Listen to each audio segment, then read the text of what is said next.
ఆంధ్రప్రదేశ్ ముఖ్యమంత్రి వైఎస్ జగన్మోహన్ రెడ్డి గారు సిద్ధం ముగిసింది. గ్రాండ్ సక్సెస్ అయితే అయిందని చెప్పాలి. మేదరమెట్లలో దాదాపుగా 15 లక్షల మంది టార్గెట్గా పెట్టుకున్నారు. చాలామంది అయితే వచ్చారు. 15 లక్షల మంది టార్గెట్ రీచ్ అయితే అయింది.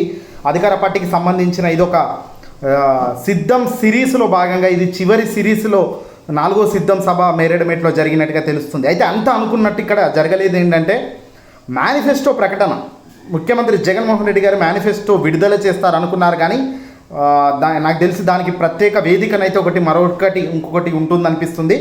బహుశా అది వేరే మాదిరిగా భారీ బహిరంగ సభ మాదిరిగా ఉంటుందా, మరి ఇంకే మాదిరి ఉంటుంది, ఓన్లీ మేనిఫెస్టో ప్రకటనకు అనేది తర్వాత చెబుతాము, త్వరలో ప్రకటిస్తాము, చెప్పేదే ఇస్తాము, ఇచ్చేదే చెబుదామని జగన్ గారు అయితే చాలా పర్ఫెక్ట్గా కండిగా చెప్పుకొచ్చారు. అయితే ఇక్కడ జగన్మోహన్ రెడ్డి గారి దగ్గర సాగిన ప్రసంగం దాదాపుగా గంట సేపు ముఖ్యమంత్రి జగన్మోహన్ రెడ్డి గారు మాట్లాడడం జరిగింది.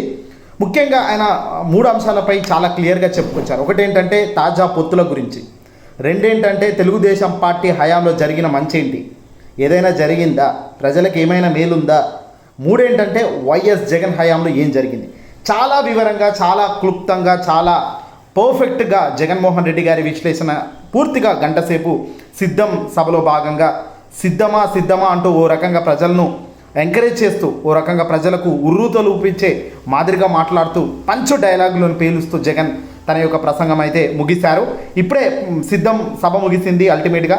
అయితే ఈ 4వ సిద్ధం సభతో టీడీపీ, జనసేన, బీజేపీ, కాంగ్రెస్, సిపిఐ, సిపిఎం పార్టీలందరికీ అయితే చెమటలు అయితే పట్టాయి.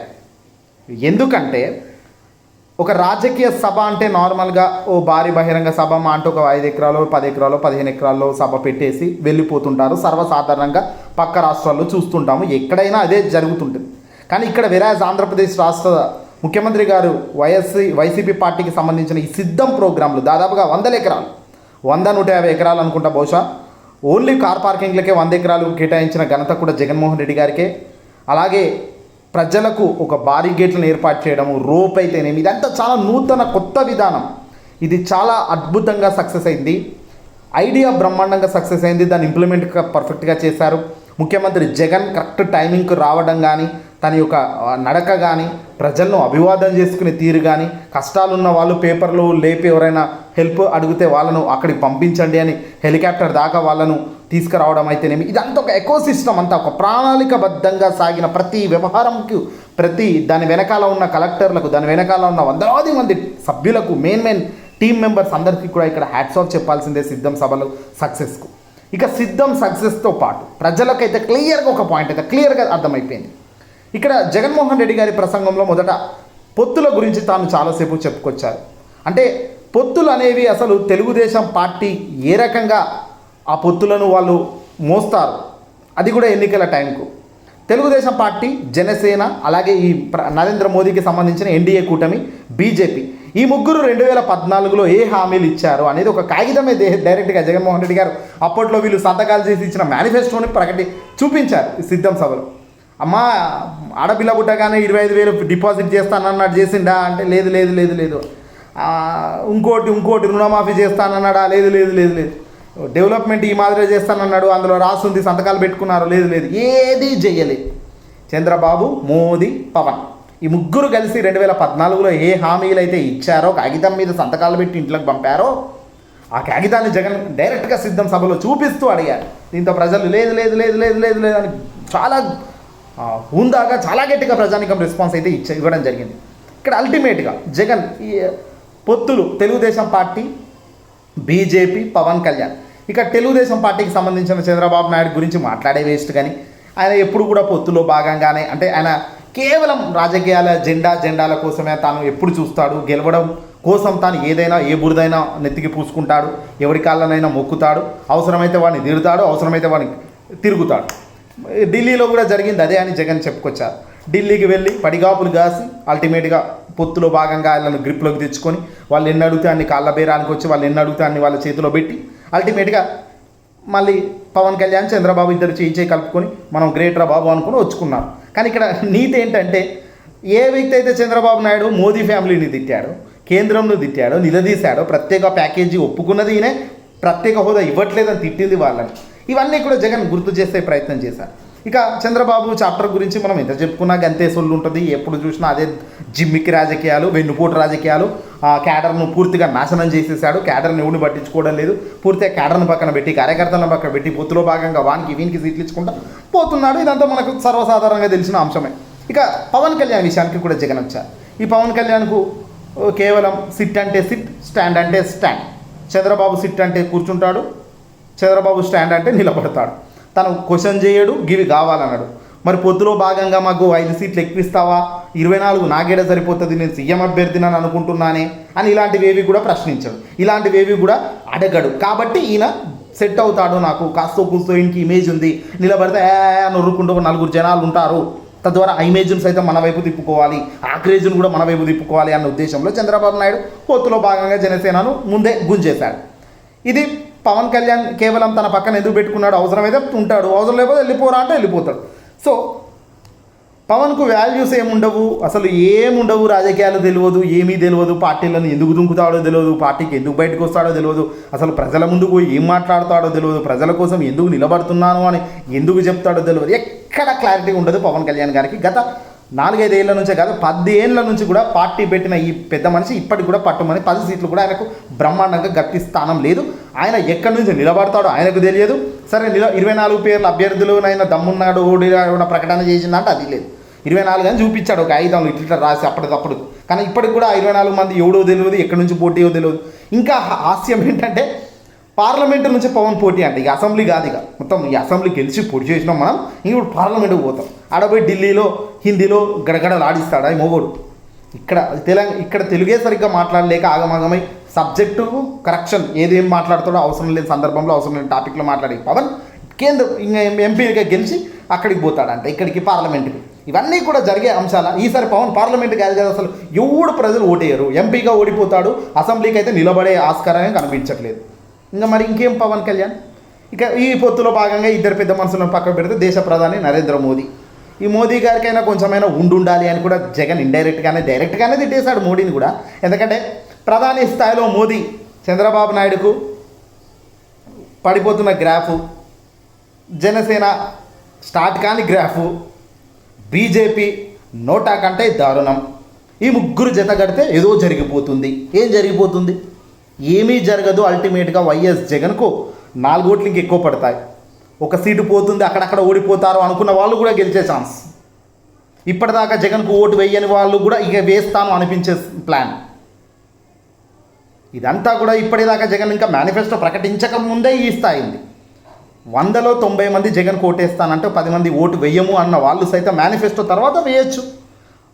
100లో 90 మంది జగన్కు ఓటు వేస్తామని చెప్పి ఆ 10 మంది వేయము అన్న వాళ్ళు ఆల్రెడీ టీడీపీ, జనసేన, బీజేపీ పొత్తులో కలవగానే 5 అయితే ఇంకా జగన్కే మద్దతు అంటున్నారు ఆల్రెడీ.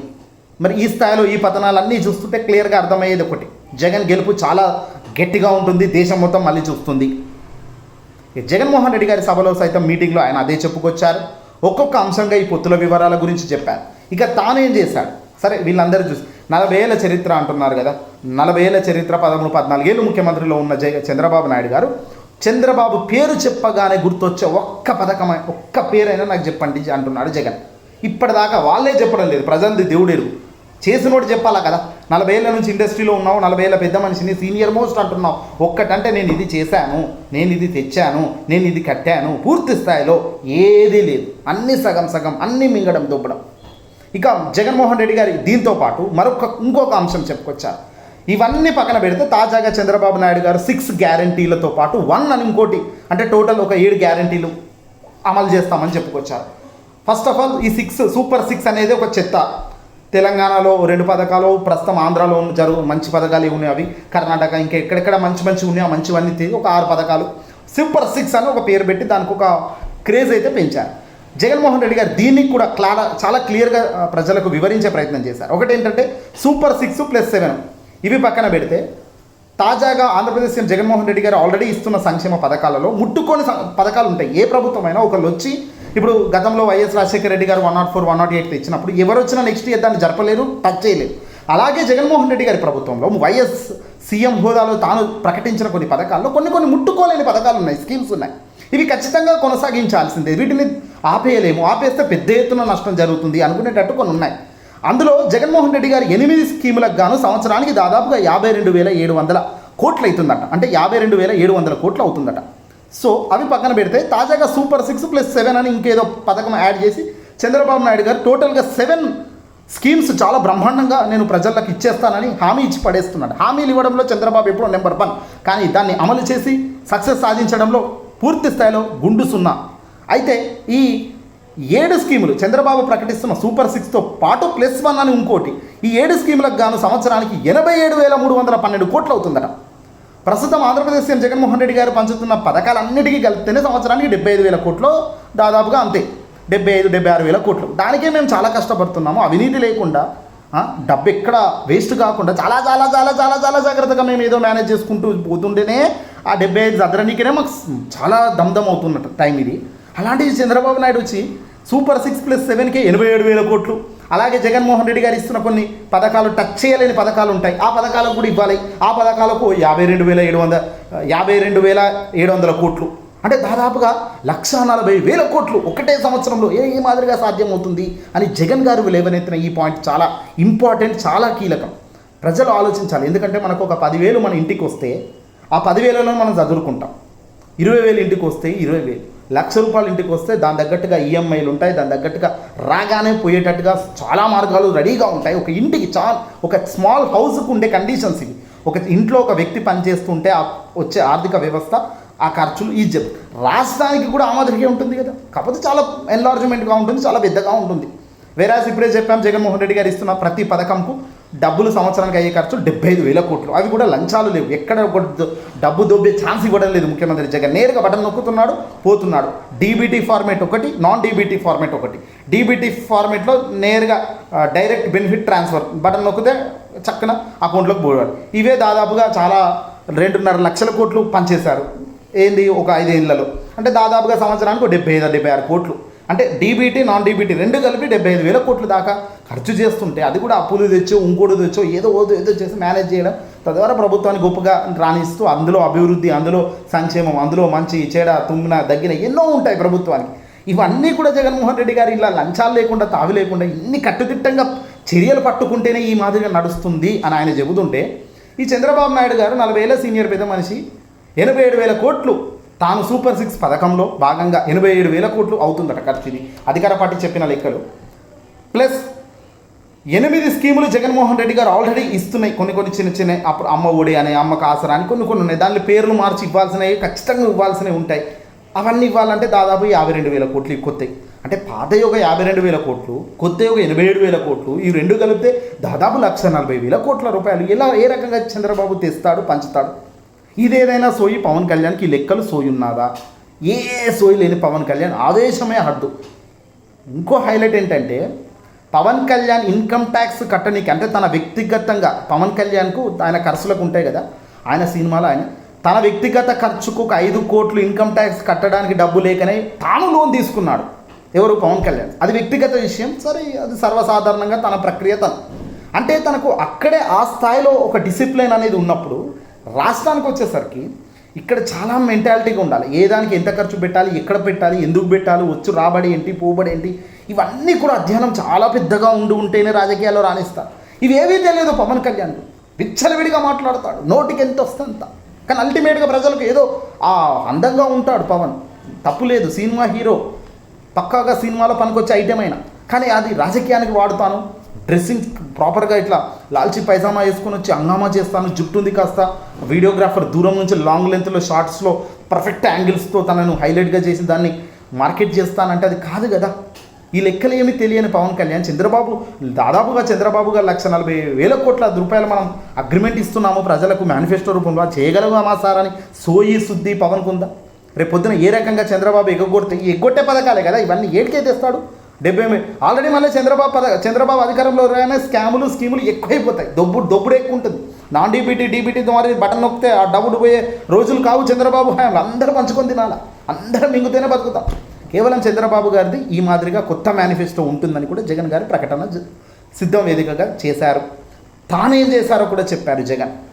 జగన్మోహన్ రెడ్డి గారు పేద ప్రజల కోసం సంక్షేమ పథకాలను ఏ రేంజ్లో పథకాలు విడుదల చేశారో 2,50,000 కోట్ల రూపాయలు అవినీతి లేకుండా ఒక్క రూపాయి ఒక చేతికి దాకకుండా మట్టంటకుండా డబ్బులు మీ ఖాతాలోకి రావడమే కాదు, ప్రతి ఒక్కరికి ఎంతో అంత సహాయపడ్డాం. ఒక విద్యార్థి బడికి పోతే తల్లి ఖాతాలో 15,000 ఇవ్వడము, ఇట్లా అనేక రూపంలో అనేక సంస్కరణలు తెచ్చిన విధంగా జగన్ తెచ్చారు. ఇవన్నీ సాఫీగా జరగాలన్నా, ఎలాంటి డిస్టర్బెన్సెస్ రాకుండా ముందుకు కదలాలన్నా ఖచ్చితంగా మళ్ళీ మనం రావాలి అని జగన్ పట్టుదలతో ఉన్నారు. ఇక మరికొన్ని కొత్త మేనిఫెస్టోలో ఏం చెబుతారు అనేది ఇక కొత్త దందా వేరే. అది దాంట్లో కూడా పెద్దగా ఏమీ చెప్పరు, ఎందుకంటే డబ్బులు కూడా చాలా షార్టేజ్ ఉన్నాయి కాబట్టి లిటిల్ బిట్ ఆఫ్ మేనేజింగ్ అనేది కనబడుతుంది. అంతకుమించి మాత్రం బీభత్సంగా మళ్ళీ డబ్బులు పంచే కార్యక్రమం ఉండదు. ఇవే కొద్దిగా అటు ఇటుగా పెంచే ఆస్కారం ఉంది. తద్వారా లాభదాయకంగా అభివృద్ధి వైపు కూడా నెక్స్ట్ 5 ఏళ్లలో ఏం చేస్తారో అనేది కూడా జగన్ తన మేనిఫెస్టోలో చెప్పే ఆస్కారం కనబడుతుంది. అల్టిమేట్గా ఏంటంటే ప్రభుత్వం, ప్రజలు ఒకటి గ్రహించాలా, డబ్బులు ఈ మాదిరిగా ఉన్నాయి, ఖర్చులు ఈ మాదిరిగా ఉన్నాయి, ప్రజలకు ముందుకు ఎవడు నిజాయితీగా నిలబడుతున్నాడు, మా ముందు నిలబడి నిజాయితీగా గిది అని క్లారిటీగా ప్రజలకు ఎవరు వివరిస్తున్నారు? చంద్రబాబు చెబుతున్నాడా, జగన్ చెబుతున్నాడా? ఈ జగన్ అయితే చాలా క్లారిటీగా ఉన్నాడు, ప్రభుత్వం నడిపాడు. 5 ఏళ్ల నుంచి కరోనా కష్టకాలంలో కూడా అద్భుతంగా పనితీరుతో కనిపించాడు. చాలామంది ప్రాణాలు పోగొట్టుకోకుండా కరోనాలో ఆరోగ్యశ్రీ డైరెక్ట్ హాస్పిటళ్లను అప్రమత్తం చేసి చుక్కలు చూపించాడు హాస్పిటల్ పెద్ద వాళ్ళకు. తద్వారా సామాన్యులు హ్యాపీగా బతికే ఛాన్స్ ఉంది. కానీ ఇదే పెద్ద మనిషి చంద్రబాబు నాయుడు గారు కరోనా లాంటి సమయంలో పోయి హైదరాబాద్లో దాక్కుని హైదరాబాద్లో నిద్రపోయి ఫోన్లు, టెలికాన్ఫరెన్స్లు అంటూ హడావుడే తప్ప దెబ్బడి ఏమీ లేదు. ఇక నారా లోకేష్ గురించి మాట్లాడితేనే వేస్ట్, పవన్ గురించి ఎంత తక్కువ మాట్లాడుకుంటే అంతే వేస్ట్. బీజేపీకి నోటా, కాంగ్రెస్ నోటా, ఈ నోటాల గురించి తిప్పికొట్టినా ఏమీ రాదు. మరి అల్టిమేట్గా చేసేది ఎవడు, చెప్పేది ఎవడైంది, మంచి ఏవేవి చేస్తారు? అల్టిమేట్గా ముఖ్యమంత్రిగా ఉన్న జగన్ గారే తప్ప మరొకరు కాదు అనేది క్లియర్గా తెలుస్తుంది.